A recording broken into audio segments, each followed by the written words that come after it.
Magluluto ko ngayon ng KBL, Kajos Baboy Langka. At ayan nga, nakabili ako ng Kajos dito sa Manila. Sabi nung nagtitinda, hindi nga yan araw-araw o buwan-buwan mayroon. Kasi dati pa ako naghahanap pero wala. Ngayon lang ako nakabili. At itong ating baboy ay pata ng baboy. At yung langka, ayan, nagpahiwa lang ako ng ganyang kalaki.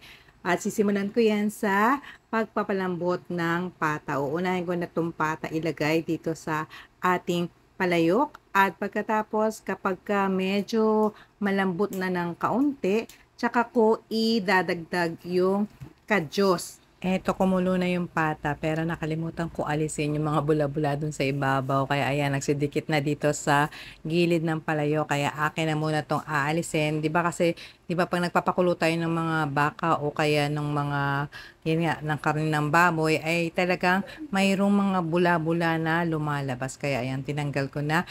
At ito, ilalagay ko na tong kadyos. Hindi ko na to binabad kasi nga sariwa. Pero pag ang nabili mo ay dried kadyos, mga 3 oras mo daw ibabad para mas mabilis daw lumambot.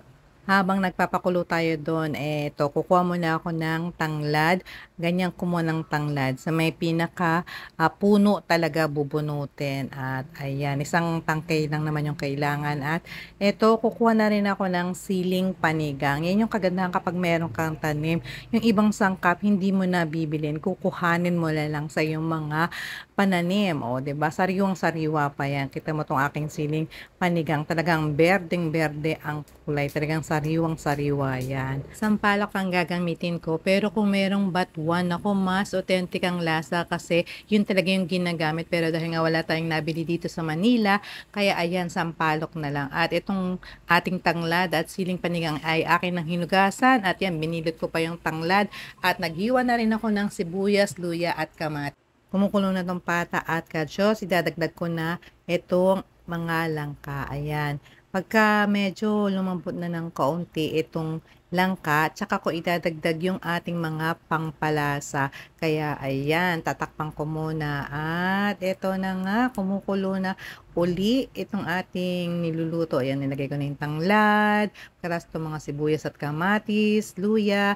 At kapag kumulo na uli ito, ayan, pag kulong-kulo na, idadagdag ko na itong sampalok para palambutin ko muna. Kapag malambot na yan, kukuhanin ko ulit para pigain at makuha yung katas ng gusto. At ayan yung siling panigang. Ito, tatakpan ko muna para mas mabilis lumambot. At ayan, kulong-kulo na uli at hahanguin ko na itong mga sampalok at aking pipigain para makuha yung mga katas. At syempre, hindi ko na isasama yung mga pinagpigaan para hindi masyadong makalat ang ating KBL. At ito na ang katas ng sampalok. Pero kung wala kang mabiling sampalok, pwede rin yung mga naka-sachet na, alam nyo na yon. At ayan ang ating asin at pamintang buo. Yan, yung sa lasa niyan, ikaw na bahala. Yung sa asim din, siguro depende sa iyo kung gano'ng kaasim ang gusto mo. Pero tingin ko itong aking ginawa ay sapat na. At ito na ang aking nilutong KBL. Kajos, baboy at langka. Mukhang sa tingin pa lang, napakasarap na. Kasi unang pagkakataon ko pa lang magluto nito. Thank you for watching and don't forget to follow, like, and share. Bye!